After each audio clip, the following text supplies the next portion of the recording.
It's a fast-moving story that sounds impossible. A truck carrying highly radioactive material was sitting at a gas station in Mexico when thieves seized it and drove away. And as of this moment, the truck has been found, and a Mexican official says so has some of the radioactive material. So let's get the very latest on what's happening at this hour from ABC Senior Justice Correspondent Pierre Thomas. Pierre.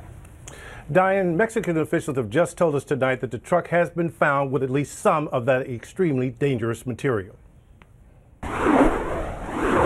Tonight, customs officers at the southern border are on heightened alert, concerned about highly radioactive material stolen in Mexico.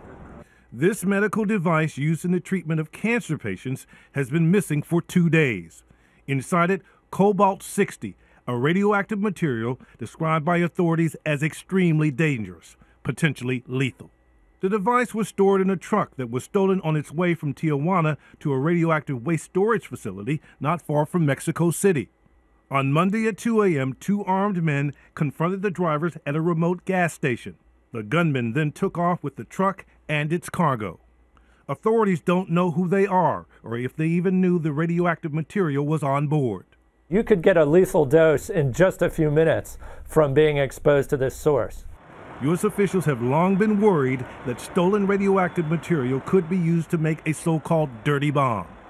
The cobalt, combined with a conventional explosive, could release harmful radiation or trigger widespread panic. This is material that could be used, if used properly, in a very dangerous dirty bomb. They'd need to know how to handle the material without giving themselves incapacitating doses of radiation. The threat is focused on daily.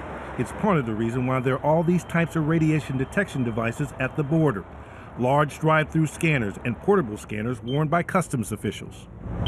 According to a 2007 national study, 500 million tons of radioactive materials are transported in the U.S. each year, the overwhelming majority by truck. The Mexican truck had a GPS tracker, but it was not activated at the time of theft. Mexican authorities say the container was found open with 40 grams of radioactive material discovered about a half a mile away. Diane, somebody may have gotten a lethal dose of radiation. So they managed to move it? It was found open, Pierre? That's what the officials are telling us. So, Diane, it's pretty clear that they didn't know quite what they had, and that may prove deadly. All right, Pierre Thomas staying on this story for us tonight. Thank you, Pierre.